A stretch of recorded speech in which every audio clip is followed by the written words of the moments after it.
Baraka wa ta'ala. Mari sama-sama kita hadirkan niat ikhlas karena Allah Subhanahu wa ta'ala dalam mendengarkan maupun mengajarkan ilmu agama. Seseorang kalau mendengarkan, kalau belajar ilmu agama dengan tujuan untuk menerapkan apa yang dia pelajari, maka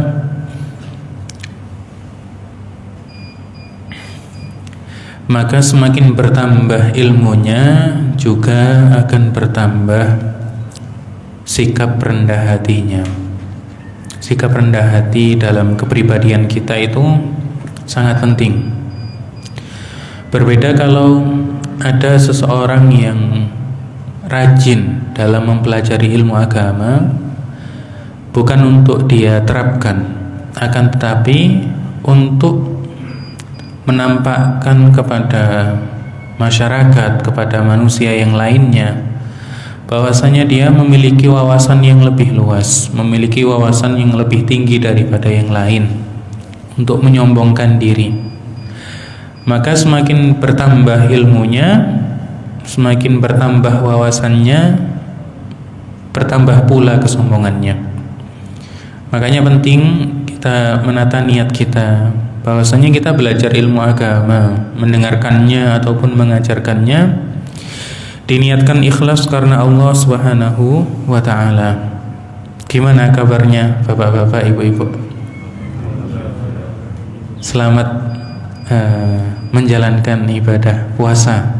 Semoga kita termasuk hamba-hamba Allah Subhanahu wa ta'ala yang bisa menjalankan ibadah puasa dengan baik, dengan sempurna, menjalankan puasa-puasa pada bulan Ramadan dengan cara yang sesuai dengan apa yang diajarkan oleh Rasulullah Sallallahu Alaihi Wasallam. Karena amal kebaikan itu agar bisa diterima harus murni dari dua hal. Rasulullah Shallallahu Alaihi Wasallam menjelaskan bahwasannya seorang hamba amalannya itu dicintai oleh Allah jika ia mengitqankannya. Kemudian beliau ditanya apa yang dimaksud dengan itqan. Beliau menjelaskan bahwasannya itqan itu adalah ayyukhlisahu minar riya'i wal bid'ah. Yang dimaksud dengan beramal dengan itqan adalah memurnikan amalan kita dari yang namanya riya dan dari yang namanya bid'ah. Jadi seseorang ketika melakukan amal kebaikan penting untuk memburu keikhlasan. Berburu keikhlasan bagaimana caranya? Yakni dengan terus memantau hatinya, menjaga hatinya agar jangan sampai muncul benih-benih riya bahwasanya saya ingin dapat apresiasi, dapat pujian atau dapat harta misalkan dari amal baik saya. Harus senantiasa dipantau. Kemudian juga memurnikan amalannya dari apa?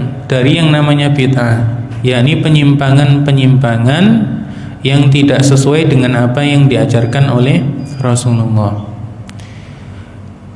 Termasuk diantaranya adalah menjalankan ibadah puasa. Puasanya harus sesuai dengan apa yang diajarkan oleh Rasulullah.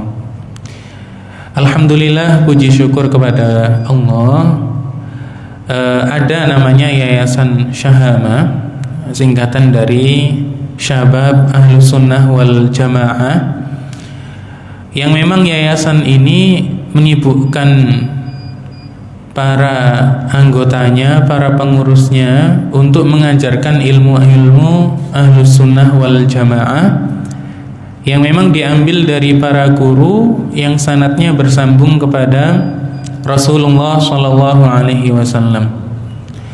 Dan alhamdulillah juga insya Allah Yayasan Syahamah bekerja sama dengan Masjid Al-Fida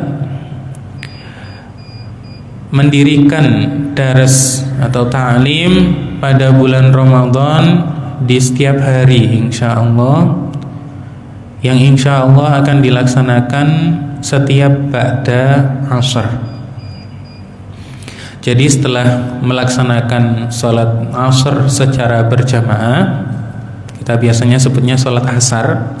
Sholat asar secara berjamaah, kemudian nanti akan ada ngaji ta'lim tentang masalah puasa, hukum-hukum puasa, baik itu 15 menit atau sampai 30 menit setiap harinya. Mungkin akan dimulai pada hari Senin, dimulai pada hari kedua Ramadan. Berarti kalau hari ini adalah hari pertama, maka hari Senin adalah hari kedua. Nanti juga jadi kitabnya nanti yang akan disampaikan, yang akan dipelajari bersama,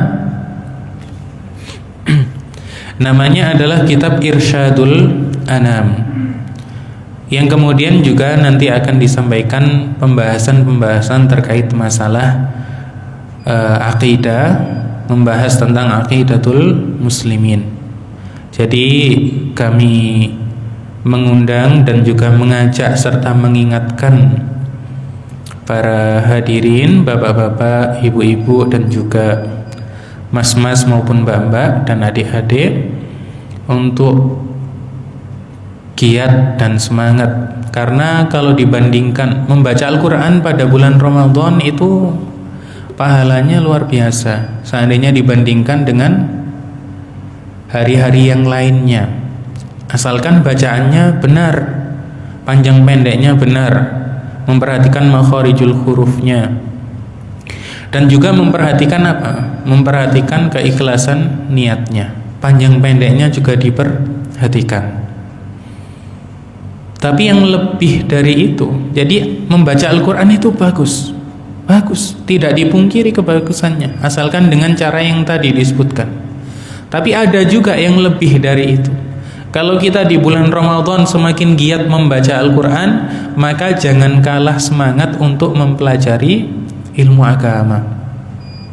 Jadi ilmu agama jauh lebih tinggi derajat keutamaannya untuk dihasilkan seandainya dibandingkan berbagai macam ibadah-ibadah yang lainnya, kebaikan-kebaikan yang lainnya. Kebaikan lain dilakukan pada bulan Ramadan, misalkan berbagi makanan. Kita akan tahu bahwasanya Ramadan ini bukan bulan untuk memperbanyak isi perut, ya kan? Seperti itu kan?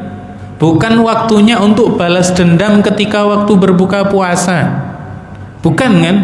Tapi waktunya untuk semakin memperbanyak berbagi makanan, bukannya begitu?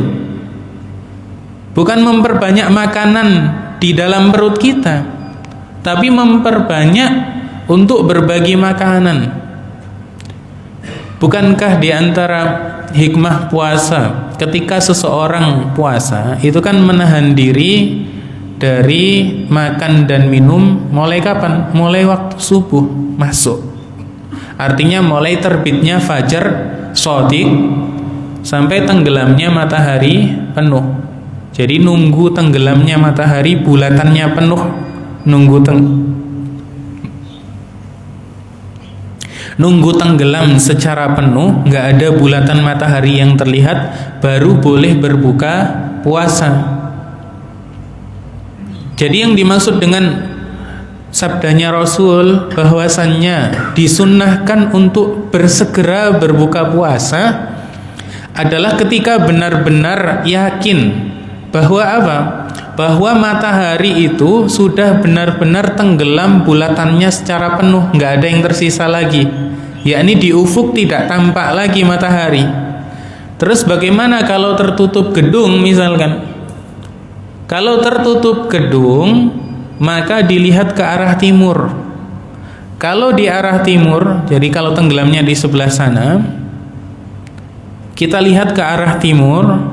Kalau di arah timur itu sudah muncul kegelapan, idza aqbala dhalam, jika muncul kegelapan, maka itu tanda bahwasannya seluruh bulatan matahari sudah tenggelam, sudah terbenam.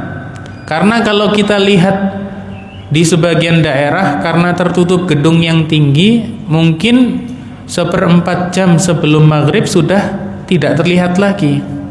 Nah, bagaimana memastikan bahwasannya matahari sudah benar-benar tenggelam?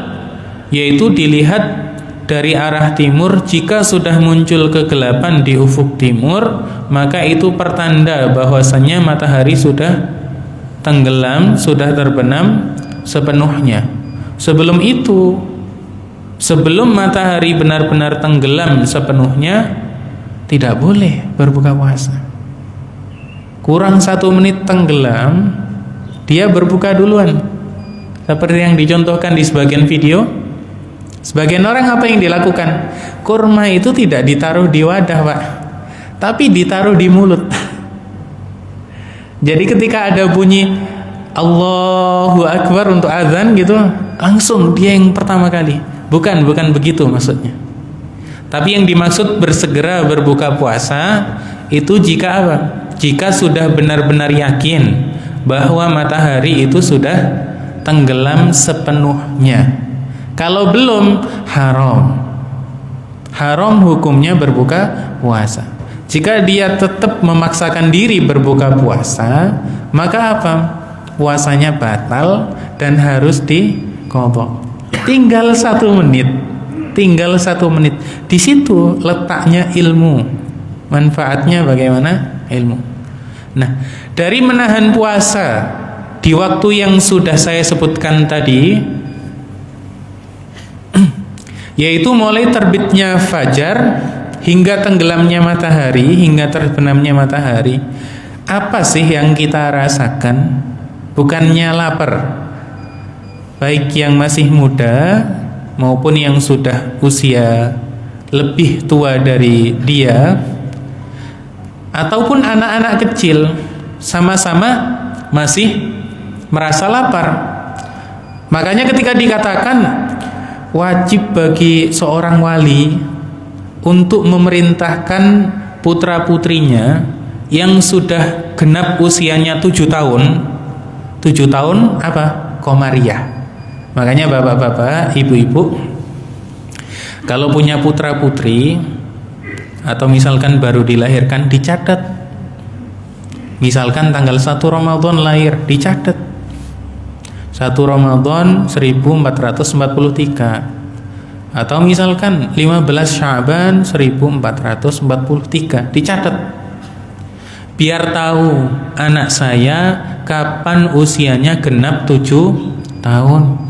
Karena ada kewajiban yang berkaitan dengan orang tua, berkaitan dengan wali, yakni wali dari anak tersebut, wali dari putra-putri tersebut. Kalau sudah genap 7 tahun, yakni mau usia ke-8, mau masuk ke usia 8, itu diperintahkan, wajib diperintahkan untuk berpuasa. Anak kecilnya nggak wajib, Pak. Anak kecilnya nggak wajib, Ibu. Tapi orang tuanya wajib untuk memerintahkan dia berpuasa.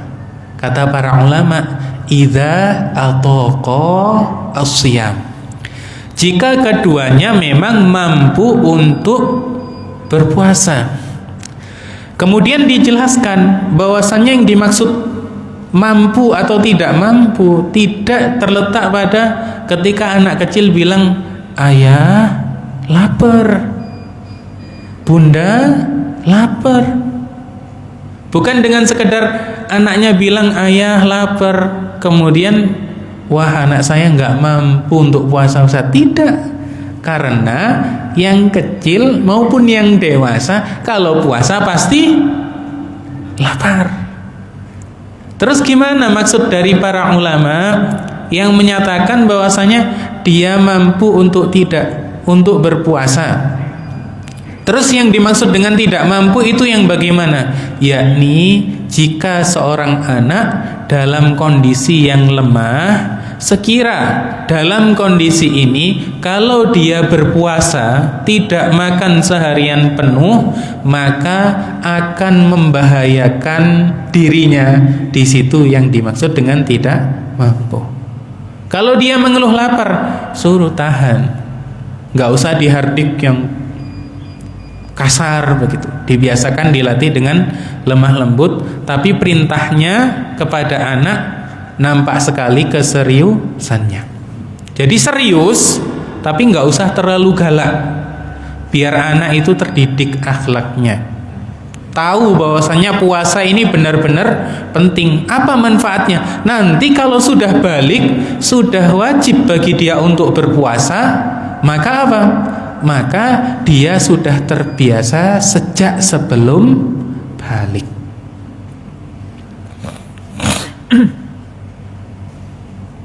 Nah, anak kecil ini maupun orang yang sudah dewasa, mereka kan sama-sama merasakan lapar.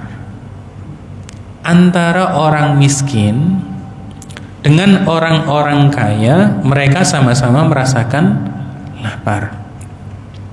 Antara orang yang terbiasa tidak makan hari-harinya kecuali dengan kadar yang sedikit atau kecuali ketika menemukan makanan, dengan mereka-mereka yang setiap harinya bingung mau makan menu apa, pada bulan Ramadan sama-sama merasakan lapar dan dahaga. Tidakkah ini menyadarkan orang-orang kaya bahwa merasa yang seperti ini setiap harinya itu sulit, sehingga dia tersadarkan untuk semakin meningkatkan kedermawanan dia dan memperhatikan kondisi sesama di sekitar. Saya ini loh diberikan anugerah, diberikan rizki, dalam 1 bulan gajinya 20 juta, sehingga saya bingung memilih menu makanan apa. Tidakkah saya sadar dengan kelaparan yang saya rasakan di bulan Ramadan ini, bahwasanya mereka-mereka yang selama ini merasakan setiap hari betapa beratnya, tidakkah saya meringankan beban sebagian orang? Sehingga apa? Hikmahnya seseorang semakin sadar bahwasanya ini loh yang dirasakan oleh orang-orang yang tidak menemukan makanan pada hari-harinya, sehingga apa? Sehingga bisa semakin terdorong untuk menjadi penderma. Dicari, tapi jangan cuman bulan Ramadan, karena terkadang pada bulan Ramadan makanan numpuk, banyak yang berbagi. Jadi hikmah ini kalau bisa tetap terus bertahan sampai pada hari-hari setelah Ramadan, sehingga kehidupan kita terus perhatian terhadap sesama. Dan orang yang semacam ini itu adalah termasuk orang-orang yang sangat beruntung, sekaligus manusia juga senang pada orang-orang yang semacam ini. Ada sesamanya yang terlilit hutang, kesulitan untuk membayar, kemudian dibantu.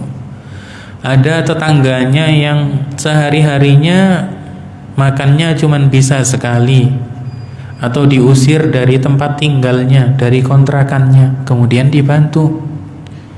Biasanya orang-orang semacam ini akan terenyuh daripada terenyuh dengan perbuatan-perbuatan orang non-muslim yang terkadang membantu orang muslim. Mendingan terenyuh sama umat Islam sendiri, sehingga semakin teguh dan kuat keimanannya.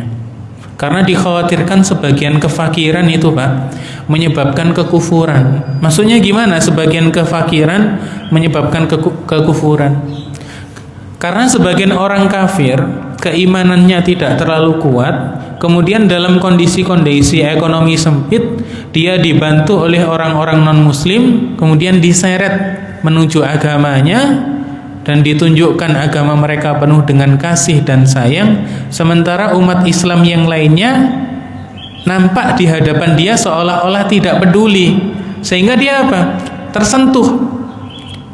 Jadi membuat orang lain tersentuh, sehingga diberikan kesan yang baik terhadap agama Islam itu juga penting.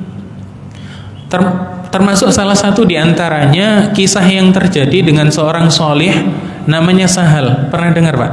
Pak Sahal. Ada yang namanya Pak Sahal di sini. Pak Sahal. Jarang ya nama Pak Sahal. Jadi Pak Sahal ini punya tetangga Majusi. Orang Majusi itu adalah orang non-muslim yang menyembah api. Mereka meyakini ada yang namanya Tuhan kebaikan, ada yang namanya Tuhan keburukan. Jadi meyakini pencipta itu ada dua. Ini bertentangan dengan akidah Islam. Umat Islam meyakini bahwasanya pencipta satu-satunya hanyalah Allah Subhanahu wa ta'ala. Baik dan buruk itu ada karena diciptakan oleh Allah Subhanahu wa ta'ala. Dan terjadinya kebaikan dan keburukan dengan penciptaan Allah ta'ala ini merupakan tanda bahwasannya kuasa, bahwasannya penciptaan Allah ta'ala itu sempurna.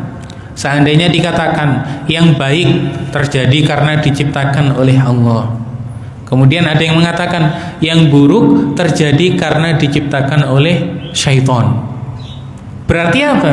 Berarti dia mengesankan bahwasanya Allah itu kalah, mengesankan bahwasanya ciptaan syaitan ini banyak sekali, padahal Allah Ta'ala maha kuasa. Nah, jadi orang Majusi ini meyakini ada dua pencipta, seorang non-muslim, seseorang yang tidak beriman. Biasanya orang muslim biasanya sama orang yang tidak beriman itu kayak pengen memperlakukan dia dengan perlakuan-perlakuan yang tidak sebagaimana diperlakukan orang muslim. Terlebih jika terjadi dari non-muslim sesuatu yang menyakitkan, yang mengesalkan. Kita kalau terjadi dari tetangga kita yang muslim saja sesuatu yang ngeselin, biasanya kita pengen marah-marah. Terkadang kita pengen mukul dia, kan, seperti itu. Kenapa? Ya karena mungkin kesabaran kita itu sangat minim. Nah, ini yang terjadi pada Pak Sahal ini, seseorang yang soleh. Kalau biasanya di Arab sebutnya Sahal, pakai sukun haknya. Yang terjadi adalah beliau ini punya tetangga orang Majusi. Tetangganya yang Majusi ini punya toilet, bahasanya sekarang punya WC, punya toilet, yang kotorannya itu merembes, tembus ke rumahnya siapa? Ke rumahnya Pak Sahal. Dia seorang muslim, tetangganya orang non muslim, dan kotoran toiletnya ngerembes, bocor sampai ke rumah siapa? Ke rumah Pak Sahal. Ini kotoran toilet, Pak. Kotoran toilet. Yang dilakukan Pak Sahal bukan marah-marah, bukan bawa sabit, bukan bawa palu, bukan caci maki, bukan gibah dia di belakang, bukan membahas keburukan dia, disebar kemana-mana. Yang dilakukan Pak Sahal adalah setiap hari membersihkan kotoran tersebut tanpa pernah protes. Ada yang betah melakukan seperti ini. Kotoran toilet tetangga tembus bocor ke rumah kita. Kotoran toilet bau, nggak enak, tembus bocor ke rumah kita. Ada yang kuat untuk nggak protes. Kalau kuat untuk nggak protes dan terus dibersihkan, luar biasa kesabarannya. Ditambah tidak berbicara buruk. Apa yang terjadi? Dibersihkan setiap hari. Kemudian sampai pada fase Pak Sahal yang solih ini sakit.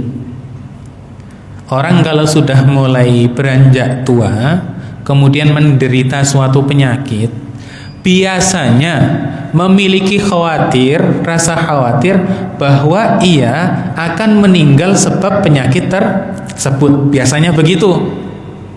Pak Sahal ini khawatir kalau beliau meninggal karena penyakit ini.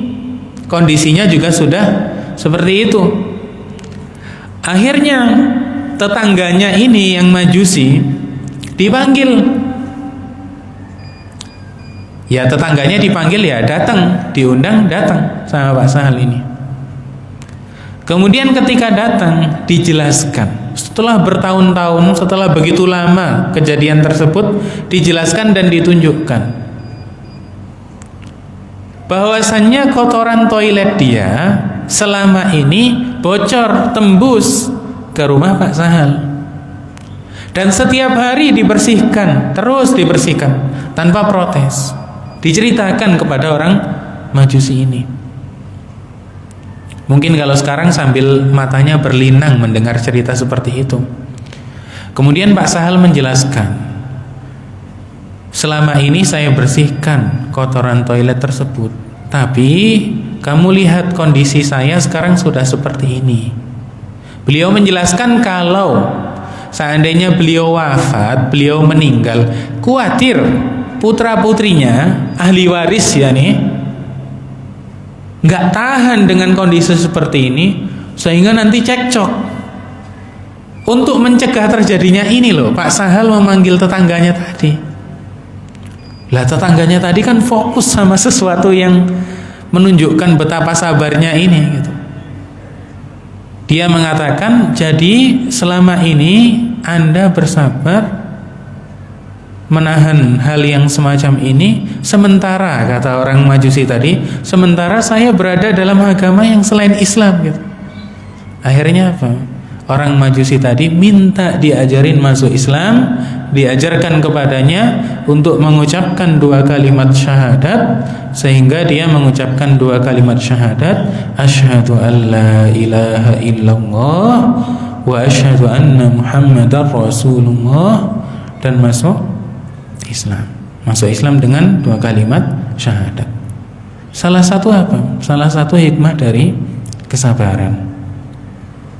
Kadang kita ketika ingin mendapatkan sesuatu itu pakai kalkulasi, Pak. Target begini. Kalau saya melakukan ini nanti dampaknya begini. Kalau saya bertengkar dengan tetangga misalkan, saya akan jawab ini sehingga dia tidak bisa jawab lagi, dia tidak bisa ngatain lagi. Ternyata malah dampak buruknya lebih besar. Tapi ternyata kalau kita tidak membalas keburukan dengan keburukan yang sama, justru kita lebih memilih untuk bersabar. Bersabar dengan artian yang sebenar-benarnya, maka justru yang didapatkan adalah hasil yang lebih maksimal, adalah sesuatu yang tidak terduga-duga. Maka dari puasa ini kita belajar banyak hal tentang arti berbagi terhadap sesama.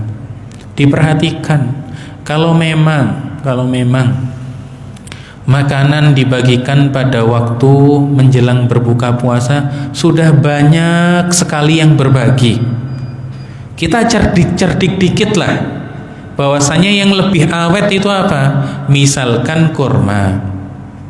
Yang lebih awet itu apa? Misalkan masih jadi beras dibagikan. Yang lebih awet itu apa? Misalkan beli minyak goreng yang lagi mahal. Kalau semuanya berbagi dalam bentuk makanan yang siap dimakan, yang seandainya nggak dimakan pada malam hari itu besoknya rusak. Diperhatikan saja, ini sudah banyak yang berbagi seperti itu. Saya ngambil peluang lain saja, pakai beras, misalkan dibelikan beras 5 kilo, atau misalkan dibelikan minyak goreng 1 liter. Ini aja saya berbagi, ini lebih awet, lebih tahan, bisa bermanfaat untuk berbulan-bulan mungkin, atau bisa bermanfaat untuk beberapa hari.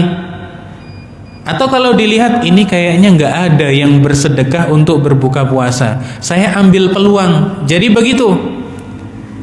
Atau misalkan ini pada bersedekah beras, kurma juga banyak, minyak goreng juga pada bersedekah, saya ambil peluang apa? Saya kasih sedekah uang kepada tetangga saya yang membutuhkan.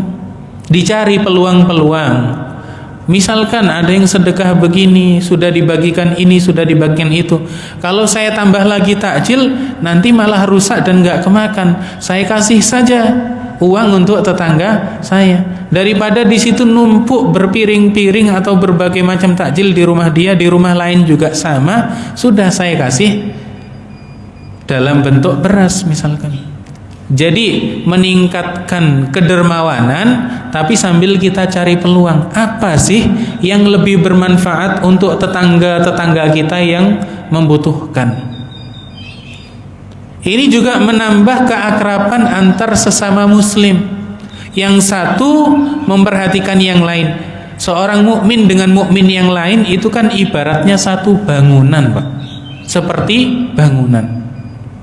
Seperti satu tubuh. Kalau yang satunya sakit, saya tanya, misalkan bapak-bapak sakit gigi, kira-kira matanya bisa terpejam nggak, Pak? Sulit terpejam. Kenapa? Karena merasakan rasa sakit itu. Jadi ikutan. Ketika tetangga kita yang muslim, yang mukmin merasakan perihnya kelaparan, merasakan betapa sulitnya mencari makanan, hendaknya kita ikut memiliki rasa ini, sehingga kita yang diberikan rezeki yang lebih tidak tutup mata, tapi justru memperhatikan beban Anda adalah beban bagi saya. Ini saya memiliki rezeki yang lebih, semoga bermanfaat. Ada seseorang yang biasanya memiliki pekerjaan-pekerjaan tertentu, akan tetapi butuh suatu alat. Misalkan dia sangat miskin, tapi dia sangat mahir untuk apa? Untuk mengendarai sepeda motor. Diambil peluang, kayaknya orang ini kalau saya kasih sedekah motor, walaupun tidak terlalu mahal, akan sangat bermanfaat untuk apa? Untuk narik ojek. Misalkan seperti itu, diperhatikan, sehingga sekali diberi manfaatnya lebih panjang. Jadi selain bersikap dermawan, juga dicari peluang-peluang apa saja yang sekira lebih bermanfaat untuk sesama. Dan pada bulan puasa ini, seseorang itu disunahkan untuk apa? Disunahkan untuk menghindari kata-kata yang kotor, kata-kata yang buruk. Tapi perlu diketahui bahwasannya kata-kata yang kotor, kata-kata yang buruk, misalkan seperti ghibah, seperti namimah. Ghibah itu menggunjing, bicara buruk tentang muslim yang lain, tentang orang lain di belakang dia ketika dia tidak hadir, yaitu berbicara tentang sesuatu yang ia tidak senang untuk dibicarakan tentang hal tersebut. Ghibah ini, menggunjing ini hukumnya haram. Hukumnya haram. Jika dilakukan, maka dia telah bermaksiat. Maka wajib untuk meninggalkan ghibah. Tapi pada bulan puasa, pada puasa Ramadan, para ulama menyebutkan bahwa termasuk yang disunahkan ketika berpuasa adalah menahan diri dari kata-kata kotor. Padahal kita tahu menahan diri dari semacam ghibah itu wajib. Ini gimana kok dikatakan sunnah? Artinya adalah selain seseorang mendapatkan pahala dari kewajiban meninggalkan kata-kata kotor semacam itu, dia juga dapat keutamaan apa? Kesunahan puasa. Jadi bukan artinya kalau bulan puasa ghibah itu jadinya boleh tapi makruh, bukan. Tetap hukumnya haram, tidak boleh dilakukan. Kita jaga diri kita dari hal-hal yang membatalkan puasa, dan kita jaga juga diri kita dari hal-hal yang termasuk apa? Kebalikan dari kesunahan. Jadi kita ikuti kesunahan-kesunahan puasa. Memang orang kalau berbicara buruk ketika berpuasa, puasanya nggak batal. Sebagian orang ngira kalau sudah berbicara buruk, mencaci maki, puasanya batal. Puasanya tidak batal, memang. Tapi disunahkan untuk tidak berkata-kata kotor, tidak berkata-kata buruk ketika sedang berpuasa, untuk meningkatkan kualitas puasa kita. Jadi makan dan minum kita tahan dari mengkonsumsinya, melakukannya kita tahan. Selain itu kita tahan lisan kita dari berkata-kata kotor, kemudian berkata-kata buruk. Ghibah contohnya bagaimana? Contoh dari ghibah adalah kalau seseorang membicarakan kawannya yang tukang tidur misalnya, atau kawannya yang pakaiannya jorok. Ada kan orang pakaiannya jorok, nggak pernah pakai parfum, padahal punya duit. Jorok pakaiannya, nggak pernah dicuci. Mau dicuci sayang buat beli sabun, misalkan sampai seperti itu. Giginya nggak pernah dibersihkan, sayang untuk membeli alat-alat untuk membersihkan gigi, sehingga bau ketika hadir. Ini nggak bagus sebenarnya, nggak bagus. Seandainya ada orang yang tidak memperhatikan kebersihan, selayaknya dia memperhatikan. Karena dianjurkan ketika berada di majelis-majelis yang kumpul bareng masyarakat, dianjurkan dalam kondisi bersih, mandi terlebih dahulu dan lain sebagainya. Nah, kalau kita bicara ada seseorang nih, misalkan contohnya, seseorang baunya tidak enak, kemudian apa? Dia jorok. Terus ada saudaranya yang lain berbicara tentang kondisi ini. Orang yang dibicarakan gak seneng bahwasanya dia dibicarakan dengan cara yang seperti ini. Contoh dari ghibah. Jadi kata-kata yang semacam ini dan sesuai dengan realita itu adalah ghibah. Tapi kalau tidak sesuai dengan realita, itu bukan ghibah namanya. Lebih tinggi lagi dosanya. Namanya adalah buhtan, yaitu fitnah. Makanya fitnah itu lebih kejam daripada ghibah. Bukan fitnah lebih kejam dari pembunuhan. Karena yang dimaksud dengan ayat wal fitnatu asyaddu minal qatl, kata al fitnah di sini bukan berbicara dusta tentang seseorang, bukan. Bukan tentang masalah bahasa mereka membunuh karakter gitu, bukan. Wal fitnatu yang dimaksud dengan al fitnah lebih kejam daripada pembunuhan. Al fitnah itu tafsirannya adalah al kufru dan asyirku, yakni kekufuran dan kesyirikan itu lebih parah daripada pembunuhan. Artinya semestinya kita lebih menjauhi yang namanya kekufuran seandainya dibandingkan namanya pembunuhan. Kita aja masalah pembunuhan semestinya benar-benar dijauhi, karena dosa yang begitu besar membunuh sesama muslim tanpa hak. Terlebih lagi di atas itu apa?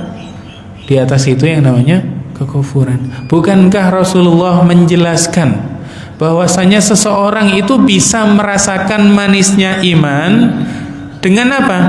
Dengan menghadirkan rasa benci pada kekufuran, seperti halnya dia benci dan tidak suka untuk dilemparkan ke dalam api neraka. Orang kan nggak seneng kalau dilemparkan ke dalam api. Ada yang seneng dilemparkan ke api? Nggak seneng. Benci kan? Nggak seneng untuk dilemparkan masuk ke dalam api panas. Kalau seseorang merasakan rasa benci, rasa tidak suka terhadap kekufuran, menghindari kekufuran dengan sebegitunya, menjaga dirinya dari kekufuran dengan sebegitunya, Rasulullah menjelaskan bahwasanya dia bisa merasakan yang namanya manisnya keimanan. Jadi wal fitnatu asyaddu minal qatl bukan maksudnya kalau memfitnah orang berarti sudah lebih kejam dari pembunuhan. Ini bertentangan dengan syariat. Yang benar bagaimana? Dosanya membunuh lebih parah daripada dosanya memfitnah. Bukan maknanya udah fitnah aja orang dosanya dianggap lebih ringan. Enggak, bukan begitu. Tapi dalam syariat itu memang dosa-dosa itu ada tingkatannya. Nggak bisa dikatakan kalau orang berzina itu dosanya lebih ringan daripada orang ghibah. Nggak bisa dikatakan begitu, karena berzina dosa besar. Adapun ghibah sebagian diantaranya masuk kategori dosa kecil, sebagian diantaranya masuk kategori dosa besar. Terus kesimpulannya gimana? Kita hindari semua kemaksiatan. Seandainya terjadi, kita sesali. Kenapa kok itu terjadi? Kenapa kok kita sesali? Karena telah bermaksiat kepada Allah. Jadi kalau bapak-bapak, ibu-ibu pernah melakukan dosa, pernah melakukan maksiat, segera tinggalkan dan segera sesali. Kenapa menyesal? Karena bermaksiat kepada Allah. Jangan menyesal karena ketahuan. Jangan menyesal karena sudah dipenjara. Jangan menyesal gara-gara anaknya mati. Jangan menyesal gara-gara kehilangan harta. Kalau sudah bermaksiat, tinggalkan maksiatnya dan menyesallah karena sudah bermaksiat kepada Sang Pencipta, karena sudah bermaksiat kepada Allah Subhanahu wa ta'ala. Itu taubat yang benar. Jadi kalau ada orang dia berbuat kriminal terus ditangkap sama polisi, nangis-nangis, ditunjukkan di kamera dia sedih, ternyata di hatinya dia nyesel karena apa? Ngapain saya berbuat gini? Kalau nggak berbuat gini saya nggak dipenjara. Itu bukan taubat. Taubat yang sebenarnya Pak dan Ibu adalah karena dia menyesal karena telah bermaksiat karena Allah, karena telah bermaksiat kepada Allah Subhanahu wa ta'ala. Jadi ketika seseorang sedang berpuasa, hindarkan diri kita dari berkata-kata kotor, seperti ghibah, seperti mengadu domba, seperti mencaci maki orang lain. Kalau misalkan kita dicaci oleh orang lain, maka yang kita lakukan adalah apa? Kita katakan pada dia, inni shaim, aku sedang berpuasa. Bisa dikatakan pakai mulut, dia dengar.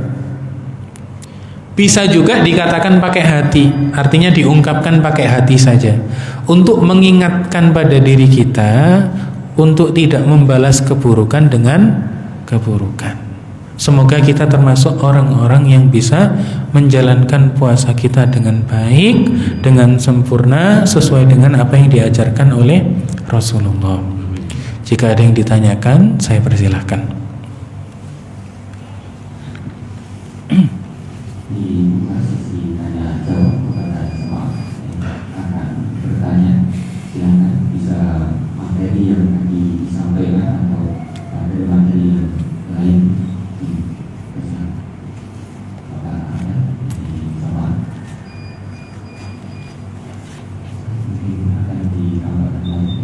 Hah?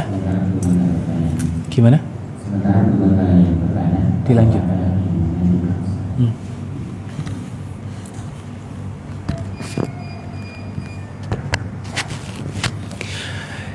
Jadi pentingnya menahan diri dari perkara-perkara tadi itu juga semestinya diterapkan di bulan-bulan setelah berpuasa, setelah berakhirnya bulan Ramadan. Jangan cuman menahan diri dari perkara-perkara semacam tadi, kayak ghibah, kemudian namimah. Namimah itu adu domba namanya. Adu domba itu istilah saja, bukan artinya harus 2 kambing. Tapi maksudnya adu domba, dia menukil perkataan seseorang. Kadang ada orang-orang tertentu itu Pak, antara satu dengan yang lain, ada orang ngomong apa, dipindah omongannya. Misalkan saya contohkan, ada orang namanya Bapak Rudi misalkan. Ada satu lagi orang namanya Bapak Budi misalkan. Bapak Rudi ngomong sesuatu, Bapak Budi ngomong sesuatu. Ada orang ketiga ini namanya Fulan. omongan dia dipindah ke dia, kemudian omongan dia dipindah ke dia, itu namanya namimah. Sehingga mereka berdua bisa beradu. Bapak, Ibu, kalau menjumpai orang semacam ini, jangan terus didukung perkataannya sehingga apa yang dia katakan sehingga semakin panas. Enggak. Pernah seorang soleh didatangi orang lain yang lapor, kemudian orang tersebut menceritakan, tahu nggak bahwasanya dia itu ngomong tentang kamu gini, biar panas begitu. Orang soleh tadi menjawab, jawabannya apa? Syaitan apa tidak punya utusan selain kamu? Diam sudah. Artinya orang yang semacam ini pengen merusak. Kan semestinya kalau ada orang lain berbicara buruk, semestinya langsung dinasehatin. Jadi Bapak, kalau ada orang ngajak Bapak bicara buruk tentang orang lain, langsung nasehatin. Kenapa ghibah itu bisa bertahan? Kenapa ghibah itu bisa jadi budaya sebagian orang? Karena tidak ada yang mengingkari. Kenapa korupsi merajalela? Saya bicara negara luar Indonesia ya. Kenapa korupsi merajalela di sebagian negara? Karena tidak ada yang mengingkari. Di suatu lingkungan pemerintahan, antara satu dengan yang lain ya terbiasa dengan mengambil sedikit yang bukan haknya. Akhirnya antara satu dengan yang lain saling berbagi yang itu uang bukan haknya. Lama-kelamaan mereka terbiasa sehingga muncul datang seorang yang jujur, tidak mau korupsi sedikit pun, jadinya ngerasa aneh. Ngerasa apa? Ngerasa kayak seolah-olah dia salah. Kenapa begitu? Karena keburukan terbiasa tidak diingkari.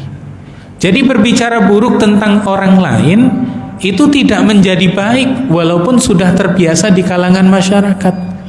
Kenapa kok terbiasa? Karena keburukan yang semacam itu tidak ada yang mengingkari. Kenapa orang pada terbiasa tidak sholat misalkan? Karena jarang yang mengingkari, jarang yang mengingatkan. Kalau semakin banyak orang mengingatkan dalam kebaikan, semakin banyak orang yang mengingkari keburukan, maka apa? Lama-kelamaan orang itu ngerasa segan dari berbuat buruk dan segan juga untuk meninggalkan kebaikan. Saya contohkan, Pak. Suatu ketika ada dua orang syekh sedang berjalan bersama. Mereka berdua berjumpa dengan penjual togel. Di daerah tersebut, di negara yang saya bicarakan ini, terbiasa sudah berjual togel, kertas togel diperjualbelikan keliling. Biasa. Ya nggak ada orang ingkarin. Udah biasa diperjualbelikan keliling-keliling gitu. Kemudian apa? Dua orang syekh ini, salah satunya nyamperin, datang kepada penjual togel tersebut. Kemudian ketika dia datang, dinasehatin itu, dijelaskan hukum dari melakukan ini itu dan lain sebagainya, dijelaskan tentang keharamannya. Ya namanya penjual togel yang sudah terbiasa nggak ada yang ngingkarin, habis digitukan ya nggak digubris, lanjut aja. Kayak misalkan di suatu kelurahan, di RT, atau di suatu pemerintahan, orang terbiasa dengan ya ngambil-ngambil dikit lah, ini diambil, nanti ya lumayan untuk tambahan ini, tambahan itu. Gaji aslinya sedikit, tapi kalau tambahannya 5 kali lipat dari gajinya misalkan. Terbiasa dengan seperti itu. Lalu datang seseorang, kamu jangan seperti itu, bertindaklah dengan jujur. Sedikit pun kalau bukan hak kamu tidak berhak untuk diberikan. Akhirnya setelah didengarkan itu nggak digubris, balik lagi seperti biasanya. Lah syekh tadi itu ditanya sama temennya. Tadi kan 2 orang, yang nyamperin satu, yang satunya nggak nyamperin. Kemudian mereka jalan bareng lagi dan ditanya, kamu ngapain? Dengan bahasa Arab sana, kamu kenapa kok menghampiri dia? Kamu kan tahu bahwasanya orang yang seperti ini seandainya kamu ingatkan, ya tetap saja tidak akan berubah, ya tetap aja seperti itu. Ibaratnya kalau orang terbiasa korupsi, ya udah tetap aja korupsi, nggak digubris kata-kata kamu.